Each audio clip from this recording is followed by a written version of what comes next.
So after last week's episode of me talking about games I absolutely loved as a kid, and particularly PC games that I don't really remember where I got them from, but I just had them, and also considering that this game is more or less, in terms of gameplay, exactly the same as Commandos, I really wanted to talk about Desperados Wanted Dead or Alive. What a game this was as well. This is like going back to play it again.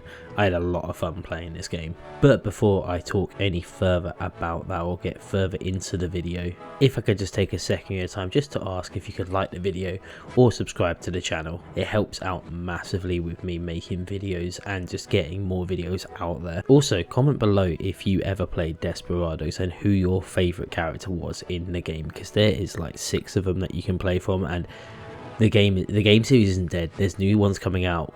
So I would genuinely like to have a discussion with anyone that wants to talk about Desperados. But anyway, let's get into the game. Desperados Wanted Dead or Alive is a real-time strategy stealth game, top-down game. You can see, if you watched the video last week on Commandos, you can already see how similar this game is. I would say the major difference in this game is that it's way more story orientated, like there's actual conversations that happen in the game and things like that, which is always pretty cool. And the world seems a little bit more lived in. You can interact with a lot more things in the game. The levels tend to be quite open-ended as well, and it's not immediately clear that everyone's like against you. Like it's not like a definite this is the enemy sort of thing going on. Because you can just start in like this level. This is the opening couple of levels, because I want to keep it pretty spoiler free. But you're just introduced into this big sort of like township that is very well lived in.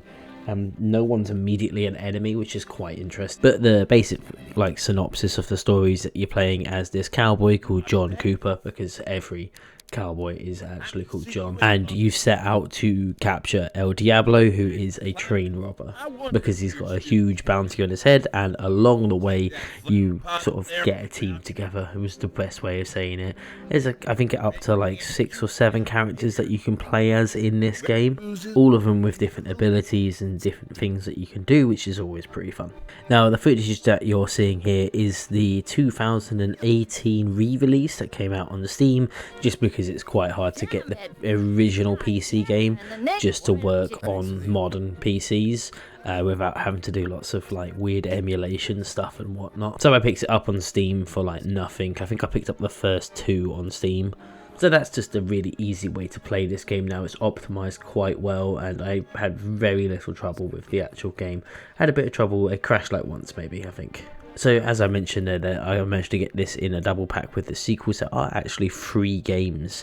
There's in the Desperados series, this being Desperados Wanted Dead or Alive, Desperados 2 Cooper's Revenge, spoiler alerts for the story of this one, and Desperados 3, which was actually released in 2020, or sort of like revived in 2020 by THQ Nordic. Now, one of my favourite things in this game in comparison to Commandos is that there is like a quick action, or like an auto action button. I can't quite remember what the exact terminology in the game is, but basically you can pair up or like pre-establish what you want to happen in the game. A good example of this is when you're playing as John and you have your pistol, and you've got like 3 shots with the pistol. I think you can line 3 people up and then execute all 3 people at once.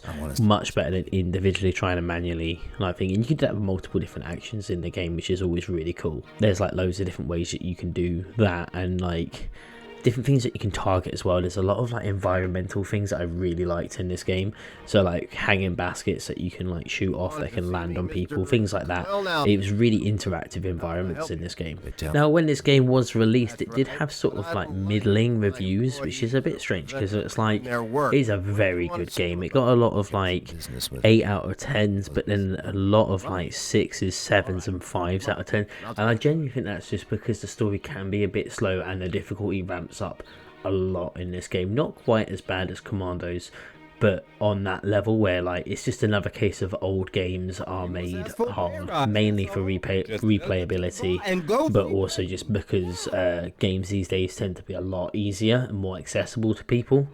Especially you have to think like when games were sort of getting big in the 90s and early 2000s, that they weren't the mainstream, so they didn't need to worry about being accessible to like a wider audience, so they could just make games that were like fucking well hard. Basically every game back then was Dark Souls, and if you didn't know how to quick save on the PC, you were basically fucked.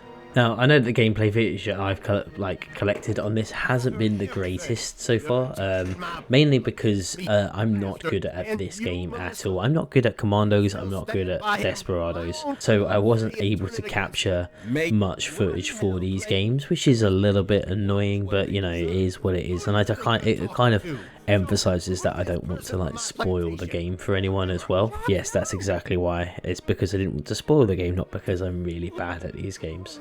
But that always like sort of cements to me, like I don't know what type of brainchild I was when I was a kid, that I could just play these games and like in one weekend just absolutely smash out the entire storyline or the main story and just get it done. No cheats, nothing like that, because I didn't know how to do cheats back then. Like in the early 2000s, late 90s, if you wanted to cheat on a video game, you can just Google what the cheats were, like you can now, or like learn how to mod the game, which was a lot harder back then. Like I would never have thought about modding a game back in the early 2000s. You had to wait for a magazine to come out, and the magazine might have a cheat book in it, which is crazy to think that that's how I got all of my Grand Theft Auto cheats, is that I just had like a game book, like it literally like a mini A4 book, A3 book, no wait, A2 book that came in like the official Xbox magazine that just had a list of cheats in games. Essentially someone had just printed off the information from the internet and put it in the game.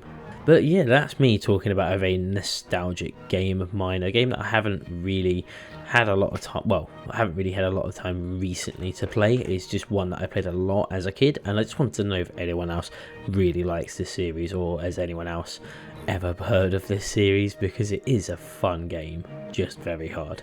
But yeah, thank you so much for watching. My name's been the Retro Gaming Goose. If you have enjoyed this video, please remember to like the video and subscribe to the channel, because I post sort of retro gaming footage pretty much every weekday now. I try and do as many live streams as I can, that's just time permitted with everything I'm doing in my personal life. I will try to be way more on top of it though, and hopefully very soon we'll have way more content coming out. I'm going to try and up the content game, so yeah, if you want to keep up to date with everything I'm doing on the channel and everything I'm doing sort of in general, the best places to find me is on YouTube. Subscribe to the YouTube channel, or head over to my Instagram, where you can just see all of my collection that I have, just pretty much daily as I put videos, pictures out for that. Sometimes I do videos. Soon I'm going to have a bigger collection, like an actual display for my entire collection, and it's going to be very fun. At the moment, the next couple of videos that I will be doing, it is coming into December. Metal Gear Solid should be in full swing at the moment, but when December hits, as is tradition on my channel, it is going to be Star Wars month, so I'm just doing everything Star Wars. I've got a game to play through, I've got a video series to talk about. It's going to be a great time, so stick around for that if that's something that you feel like you would be interested in, looking at retro Star Wars games. Oh, how fun that's going to be. Anyway, thank you so much for watching, and I'll hopefully see you in the next video.